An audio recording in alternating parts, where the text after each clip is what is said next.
beautiful thing about being First Lady is that I have the privilege of meeting folks from different backgrounds and hearing what's going on in their lives. Know that when our men and women in uniform are called to serve, their families serve right alongside them. We are trying to end the epidemic of childhood obesity in a generation. When the world is swirling around you and you're faced with tough challenges, if your family is good, you're good. If any family in this country struggles, then we cannot be fully content with our own family's good fortune, because that is not what we do in this country. That is not who we are. That is not who we are.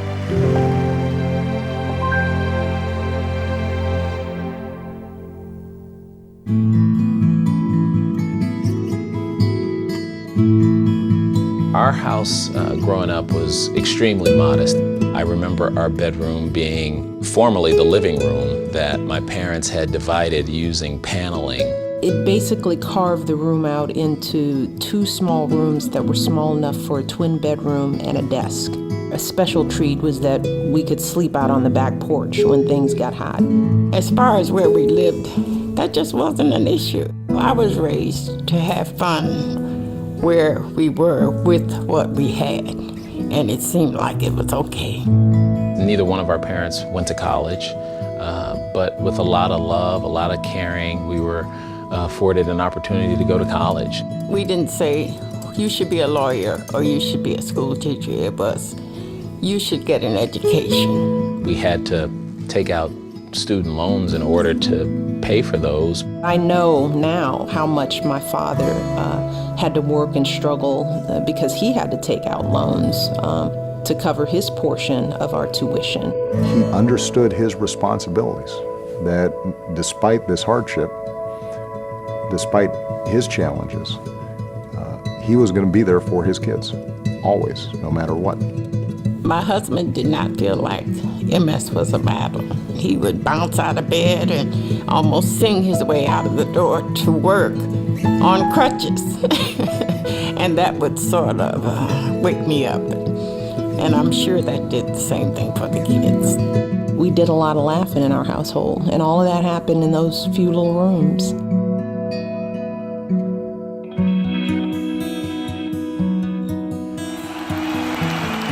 Michelle Obama, now stepping into America's most traditional role, the full-time, non-paying, multidimensional job of First Lady.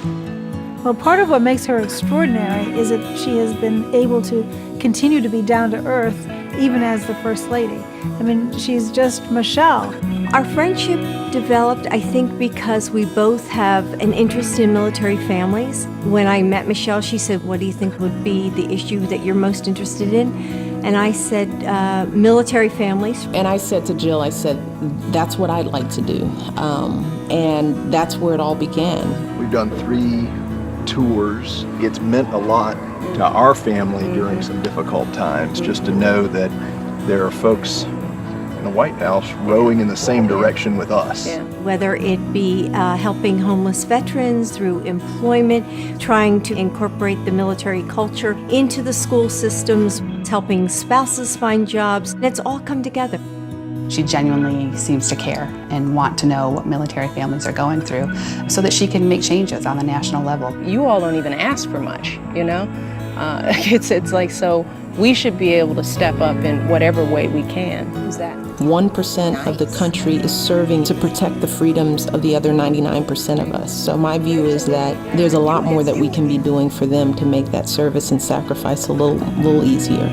Oh, she's so good with young people, and she sees herself in them. She treats the young children just the way she treats her own kids, and so they look at her as their mom because she is a mom. It's a natural for me to see her getting the nation's kids out there, exercising and moving around. The best way to take care of yourself is to own your health, to eat better, exercise more. It's about the whole child.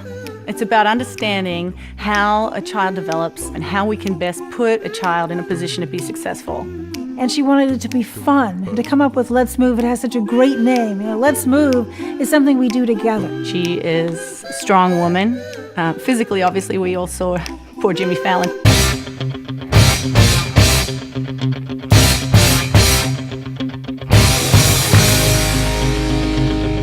I was just wondering if you could do more push-ups than I could do.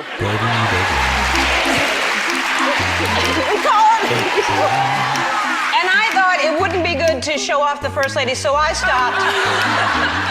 I've seen a lead by example, a get right into it, a pull up your sleeves, hula hooping, jump roping First Lady. And I think that's what we need. Hello, Mrs. Obama. Hey, Dave. And the number one fun fact about gardening. With enough care and effort, you can grow your own broccoli. Wow, look at this. We went to our garden and we harvested some healthy food. A lot of carrots, fruits. She encouraged us to exercise more and to eat healthier. You really are a wonderful woman. I think you're the perfect wife for Obama.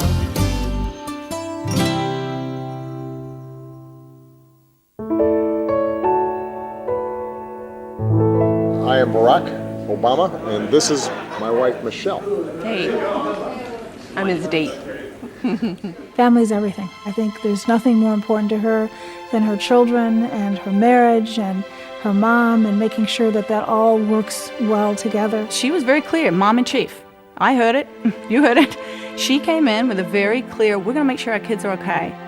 I think every parent thinks their kids are fabulous and remarkable and special, and my kids are fabulous and remarkable and special. And the reason they are is because of Michelle. I always say that in our household, she's the conductor, and I'm second fiddle. You know, Barack always gives me so much credit for who our girls have become, but let me tell you, our girls wouldn't be who they are without a man in their life who loved them deeply. What I love about my wife more than anything is she knows what's important, and she knows that the best and most important legacy of anybody's life is making sure that your kids turn out all right. They have good values, they're kind, they're caring, and what's very gratifying to me is that I know the girls at this point are going to be fine because they've got the best mom in the world.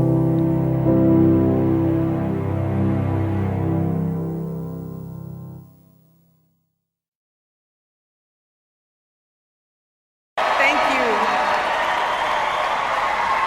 Thank you so much.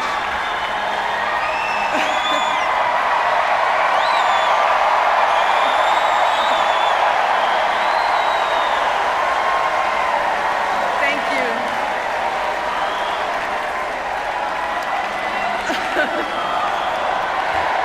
Oh my goodness. Thank you so much. With your help.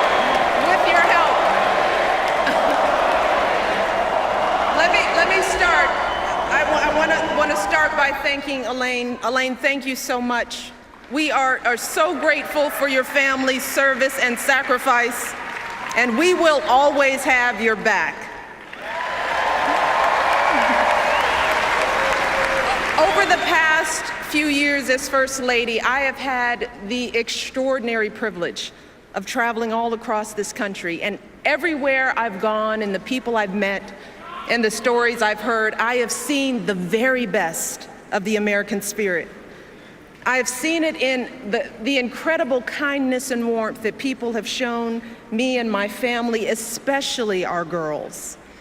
I've seen it in teachers in a near bankrupt school district who vowed to keep teaching without pay.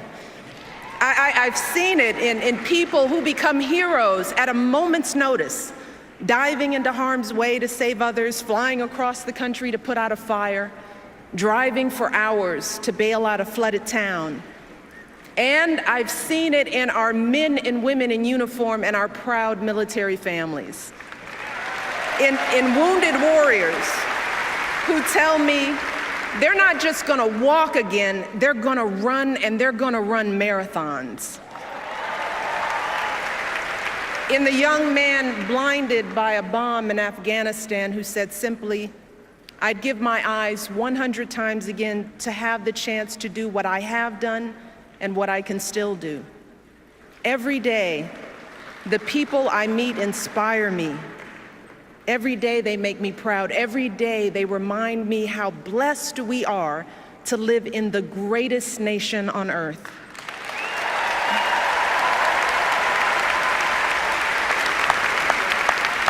Serving as your First Lady is an honor and a privilege. But back when we first came together 4 years ago, I still had some concerns about this journey we'd begun. While I believed deeply in my husband's vision for this country, and I was certain he would make an extraordinary president, like any mother, I was worried about what it would mean for our girls if he got that chance. Now, how would we keep them grounded under the glare of the national spotlight? How would they feel being uprooted from their school, their friends, and the only home they'd ever known? See, our life before moving to Washington was filled with simple joys. Saturdays at soccer games, Sundays at grandma's house, and a date night for Barack and me was either dinner or movie, because as an exhausted mom, I couldn't stay awake for both. And the truth is, I loved the life we had built for our girls. And I deeply loved the man I had built that life with. And I didn't want that to change if he became president. I loved Barack just the way he was. You see, even back then, when Barack was a senator and a presidential candidate, to me, he was still the guy who picked me up for our dates in a car that was so rusted out, I could actually see the pavement going by in a hole in the passenger side door. He was the guy whose proudest possession was a coffee table he'd found in a dumpster, and whose only pair of decent shoes was a half size too small. But see, when Barack started telling me about his family, see, now that's when I knew I had found a kindred spirit, someone whose values and upbringing were so much like mine. You see, Barack and I were both raised by families who didn't have much in the way of money or material possessions, but who had given us something far more valuable: their unconditional love, their unflinching sacrifice, and the chance to go places they had never imagined for themselves. My father was a pump operator at the city water plant, and he was diagnosed with multiple sclerosis when my brother and I were young. And even as a kid, I knew there were plenty of days when he was in pain. And I knew there were plenty of mornings when it was a struggle for him to simply get out of bed. But every morning, I watched my father wake up with a smile, grab his walker, prop himself up against the bathroom sink, and slowly shave and button his uniform. And when he returned home after a long day's work, my brother and I would stand at the top of the stairs of our little apartment, patiently waiting to greet him, watching as he reached down to lift one leg and then the other to slowly climb his way into our arms. But despite these challenges, my dad hardly ever missed a day of work. He and my mom were determined to give me and my brother the kind of education they could only dream of. And when my brother and I finally made it to college, nearly all of our tuition came from student loans and grants, but my dad still had to pay a tiny portion of that tuition himself. And every semester he was determined to pay that bill right on time, even taking out loans when he fell short. He was so proud to be sending his kids to college, and he made sure we never missed a registration deadline because his check was late. You see, for my dad, that's what it meant to be a man. Like so many of us. That was the measure of his success in life. Being able to earn a decent living that allowed him to support his family. And as I got to know Barack, I realized that even though he had grown up all the way across the country, he'd been brought up just like me. Barack was raised by a single mom who struggled to pay the bills and by grandparents who stepped in when she needed help. Barack's grandmother started out as a secretary at a community bank, and she moved quickly up the ranks, but like so many women, she hit a glass ceiling. And for years, men no more qualified than she was, men she had actually trained, were promoted up the ladder ahead of her, earning more and more money while Barack's family continued to scrape by. But day after day, she kept on waking up at dawn to catch the bus, arriving at work before anyone else, giving her best without complaint or regret. And she would often tell Barack, so long as you kids do well, Bear, that's all that really matters. Like so many American families, our families weren't asking for much. They didn't begrudge anyone else's success or care that others had much more than they did. In fact, they admired it. They simply believed in that fundamental American promise that even if you don't start out with much, if you work hard and do what you're supposed to do, you should be able to build a decent life for yourself and an even better life for your kids and grandkids. That's how they raised us. That's what we learned from their example.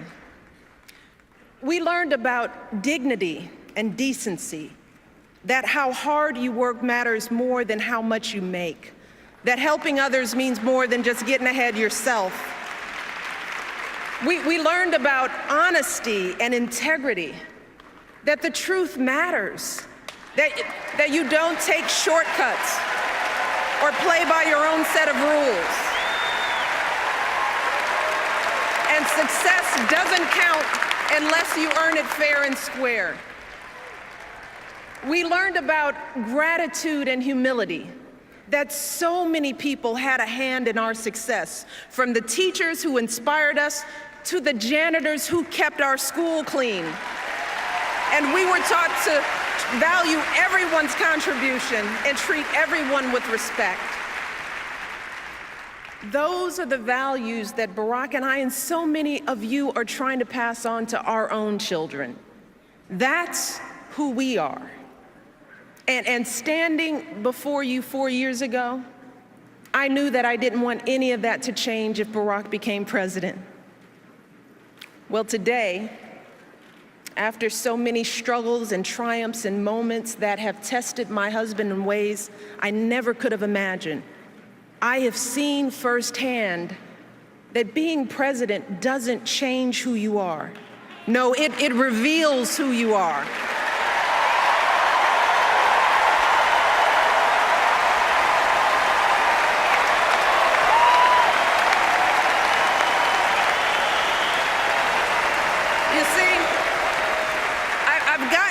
To see up close and personal what being president really looks like. And I've seen how the issues that come across a president's desk are always the hard ones. You know, the problems where no amount of data or numbers will get you to the right answer. The judgment calls where the stakes are so high and there is no margin for error. And as president, you're going to get all kinds of advice from all kinds of people. But at the end of the day, when it comes time to make that decision as president, all you have to guide you are your values and your vision and the life experiences that make you who you are.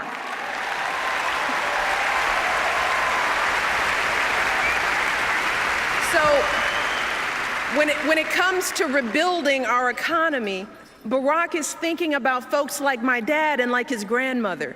He's thinking about the pride that comes from a hard day's work. That's why he signed the Lilly Ledbetter Fair Pay Act, to help women get equal pay for equal work. That's why he cut taxes for working families and small businesses and fought to get the auto industry back on its feet. That's how he brought our economy from the brink of collapse to creating jobs again, jobs you can raise a family on, good jobs, right here in the United States of America.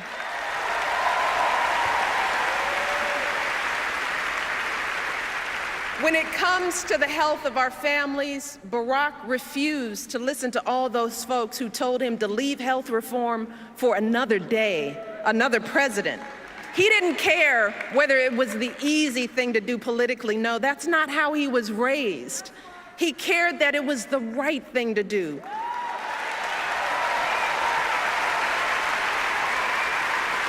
He did it because he believes that here in America, our grandparents should be able to afford their medicine. Our kids should be able to see a doctor when they're sick. And no one in this country should ever go broke because of an accident or an illness.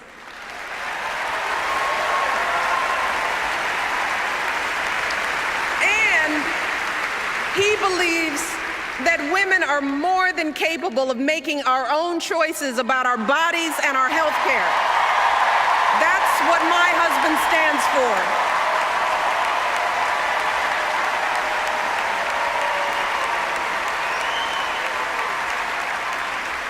When it comes to giving our kids the education they deserve, Barack knows that, like me and like so many of you, he never could have attended college without financial aid. And believe it or not, when we were first married, our combined monthly student loan bill was actually higher than our mortgage. Yeah, we were so young, so in love, and so in debt. And that's why Barack has fought so hard to increase student aid and keep interest rates down, because he wants every young person to fulfill their promise and be able to attend college without a mountain of debt. So in the end, for Barack, these issues aren't political. They're personal. Because Barack knows what it means when a family struggles. He knows what it means to want something more for your kids and grandkids. Barack knows the American dream because he's lived it. And he wants everyone in this country, everyone, to have the same opportunity, no matter who we are or where we're from or what we look like or who we love.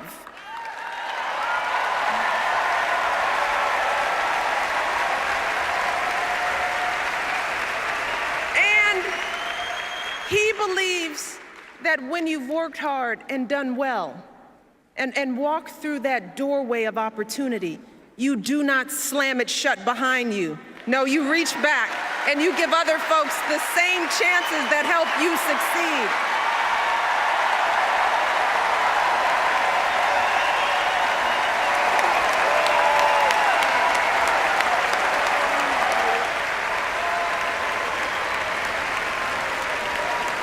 So when people ask me whether being in the White House has changed my husband, I can honestly say that when it comes to his character and his convictions and his heart, Barack Obama is still the same man I fell in love with all those years ago. Yeah, he's the same man who started his career by turning down high-paying jobs and instead working in struggling neighborhoods where a steel plant had shut down, fighting to rebuild those communities and get folks back to work. Because for Barack, success isn't about how much money you make, it's about the difference you make in people's lives.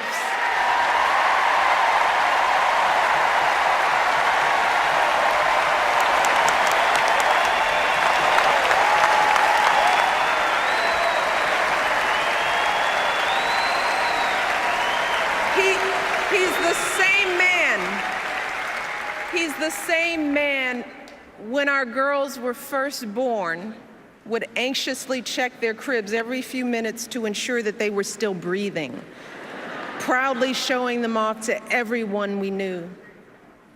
You see, that's the man who sits down with me and our girls for dinner nearly every night, patiently answering questions about issues in the news, strategizing about middle school friendships. That's the man I see in those quiet moments late at night, hunched over his desk, poring over the letters people have sent him.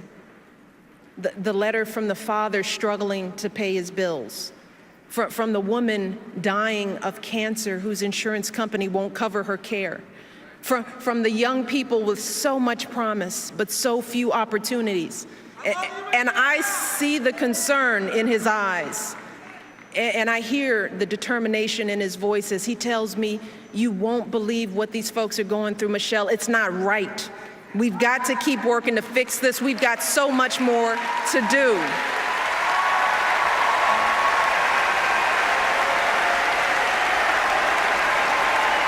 I see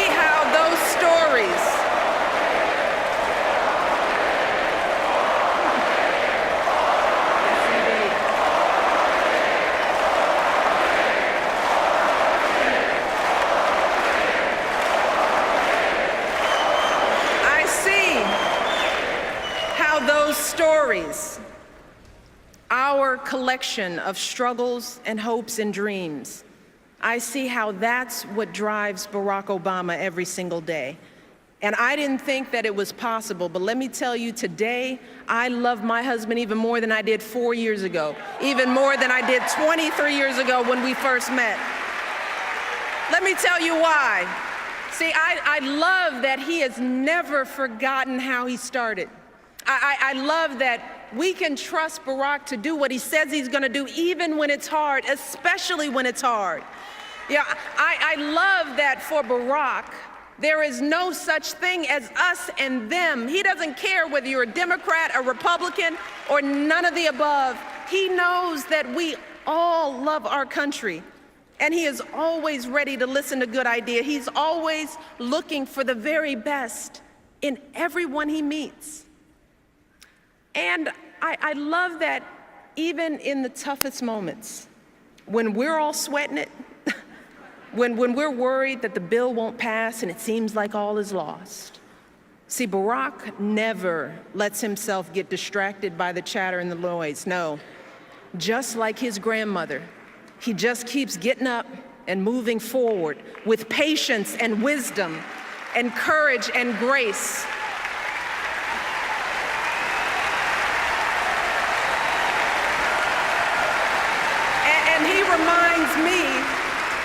He reminds me that we are playing a long game here, and that change is hard, and change is slow, and it never happens all at once, but eventually we get there. We always do. We get there because of folks like my dad, folks like Barack's grandmother, men and women who said to themselves, I may not have a chance to fulfill my dreams, but maybe my children will. Maybe my grandchildren will.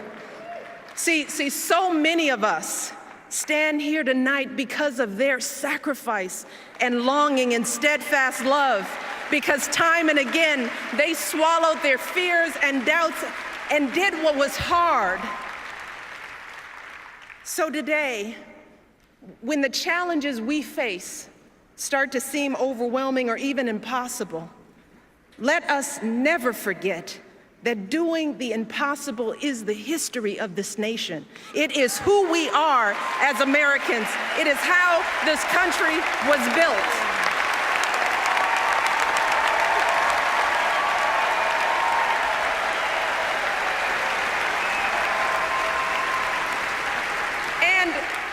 And if our parents and grandparents could toil and struggle for us, you know, if they could raise beams of steel to the sky, send a man to the moon, connect the world with the touch of a button, then surely we can keep on sacrificing and building for our own kids and grandkids, right? And if so many brave men and women could wear our country's uniform and sacrifice their lives for our most fundamental rights, then surely we can do our part as citizens of this great democracy to exercise those rights. Surely we can get to the polls on Election Day and make our voices heard.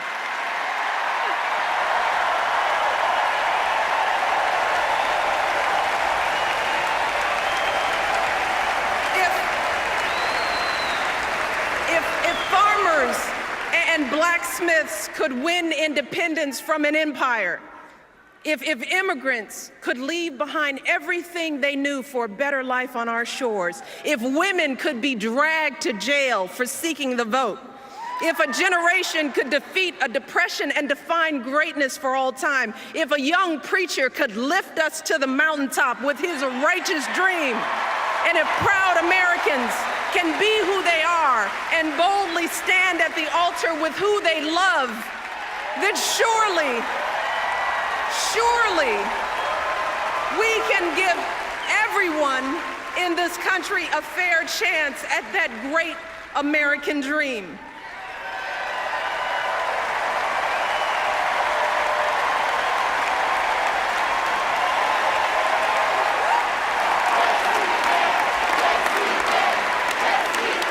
Because in the end, more than anything else, that is the story of this country. The story of unwavering hope grounded in unyielding struggle. That is what has made my story and Barack's story and so many other American stories possible. And let me tell you something, I say all of this tonight, not just as First Lady, no, not just as a wife. You see, at the end of the day, my most important title is still Mom-in-Chief.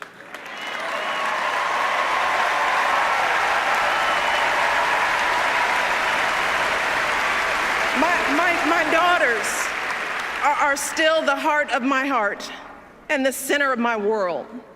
But let me tell you, today I have none of those worries from 4 years ago, no. Not about whether Barack and I were doing what was best for our girls.